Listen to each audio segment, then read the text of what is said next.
안녕하세요. 아포슬 TV 여러분 반갑습니다. 와! 오늘 여러분에게 책 한 권 소개하려고 하는데요. 어떤 책이죠? 네, 우리 주일 예배 나오신 분들 다 받으셨겠지만 우리 권선수 목사님의 이 정의 시리즈, 이 정의의 강의 콸콸 이 책을 한번 우리 소개해 드리려고 하는데요.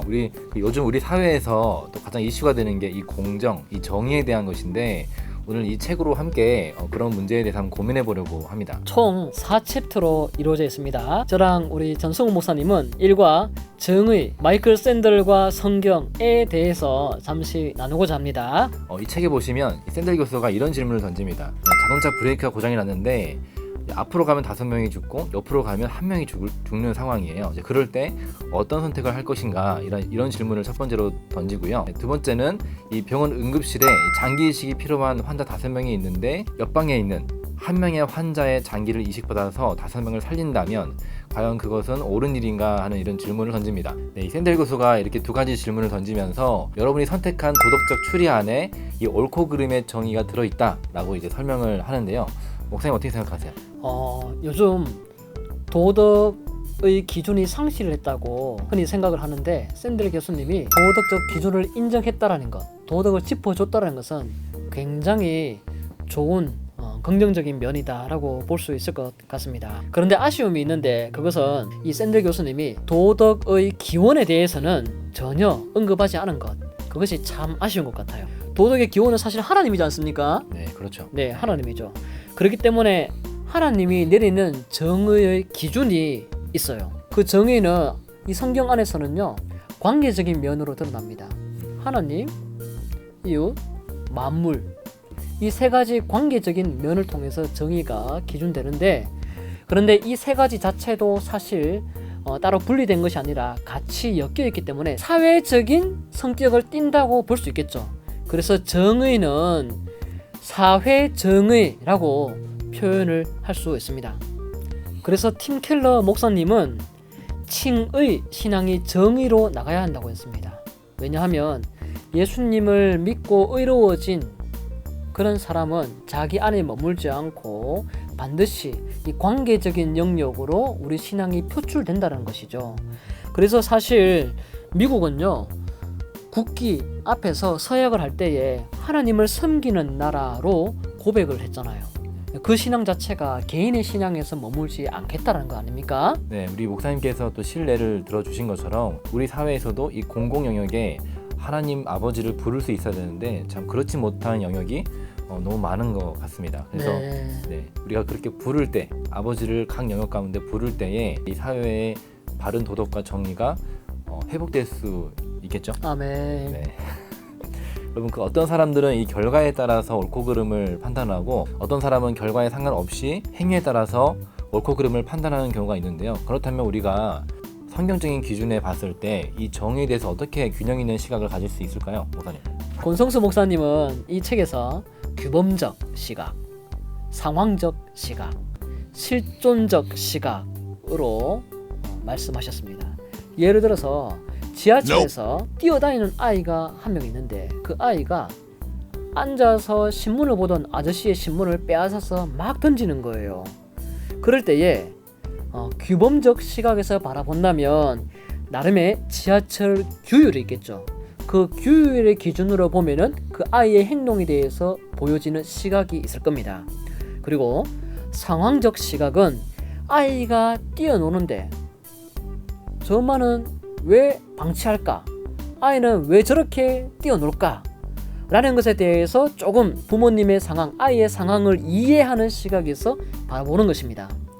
그리고 실존적 시각은 뛰어노는 아이가 내 조카였다면 내가 어떻게 이 상황을 대처하고 도와줄 수 있을 것인가 라는 관점에서 보는 것이 바로 실존적 시각입니다. 맞나요? 맞습니다. 네. 네, 그래서 이제 성경적으로 이 용어들을 표현해 본다면 규범적인 시각은 하나님의 절대적인 말씀을 기준으로 보는 것이고, 상황적 시각은 우리의 상황을 이해하시고 공감하시는 예수님의 시각이라고 할 수 있고요. 또 마지막 실존적 시각은 성령님께서 우리와 함께 거하시면서 우리를 도우시는 것처럼 우리 또한 돕는 것을 의미한다고 할 수 있겠습니다. 네. 목사님 네네. 듣고 보니까 굉장히 성경적이고 굉장히 중요한 것 같아요. 아, 중요하죠. 네. 네네. 어떤 것 한 개도 제외시키면 큰일 나겠습니다. 네네. 목사님. 예. 그래서 이 삼중 시각 중에 어쩔 수 없는 경우를 제외하고는 어느 것 하나라도 제거하거나 가볍게 약화시켜서는 안 됩니다. 그래서 최대한 노력을 내서 이 삼중 시각을 이루면서 살아갈 때의 성숙한 정의를 실천할 수가 있는 겁니다. 우리가 첫 부분에서 한번 말씀드린 질문인데 샌델 교수가 던졌던 두 번째 질문이 있는데 장기 이식이 필요한 환자 5명을 위해서 건강한 사람 1명이 희생되는 것이 과연 옳은 일일까요, 목사님? 할 수 있죠. 어려운 질문인 것 같은데요. 이 문제에 대해서 4가지 각도에서 살펴볼 수 있습니다. 그것을 사중 차원이라고 하는데요.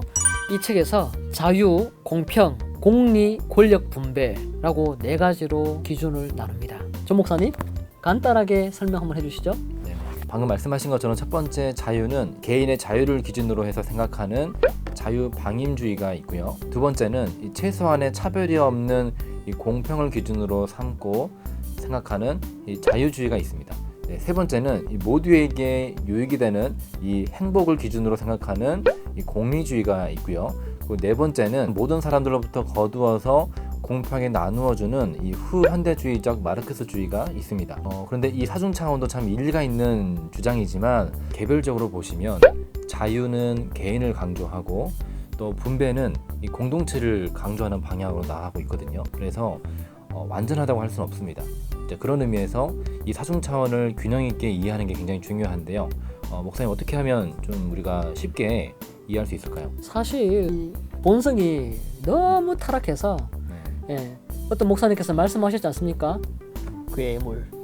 그렇죠? 이 속에 괴물이 있다는 거예요. 예, 괴물이 우리 안에 있다 보니까 네. 이 사중 차원을 실천할 수 있는 능력이 너무 부족하다. 개인과 공동체를 균형 있게 이해하는 것도 참 힘들 것 같아요, 목사님. 네. 그렇죠? 네. 그래서 어떻게 보면 이 괴물 뽑아내는 훈련, 이 괴물을 제거하는 인간의 죄성을 해결하기 위한 예수 그리스도를 통해서 구원을 먼저 받는 게 중요할 것 같습니다. 예수님은요, 자유와 권력을 내려놓고 개인과 공동체를 위해서 희생으로 정의를 이루신 분이에요. 개인의 자유도 소중하게 여기고, 그리고 이웃도 소중하게 여기고, 공동체, 사회도 살려내신 분이 예수님의 십자가의 죽음 아니겠습니까? 그래서 내 개인 구원뿐만 아니라 사회 공동체의 구원도 이루신 분이 예수님이기 때문에 우리 안에 있는 일단 죄성을 먼저 제거하는 것이 가장 중요합니다. 이렇게 예수를 믿고 난 다음에 구원받았을 때에는 우리의 삶이 팀 켈러 목사님이 말씀하신 것처럼 개인과 공동체 전체를 소중하게 여기는 그런 정의를 이루는 것이 마땅하겠죠. 그렇게 산다면 개인 공동체, 자유, 공평, 행복, 권력 이 모든 것을 우리가 조화롭게 이룰 수 있다고 생각합니다. 네, 오늘 이준우 목사님과 함께 우리 정의 시리즈 책 1챕터를 함께 우리 소개해 드렸는데요. 여러분 우리 마지막으로 한 2가지 질문을 좀 드리려고 합니다. 우리가 아래 댓글에 질문을 적어 드릴 테니까 우리 일과를 꼼꼼하게 읽어보시고 댓글을 달아주시면 푸짐한 선물이 있죠, 목사님? 네, 오늘 이제 1강 이제 했는데요.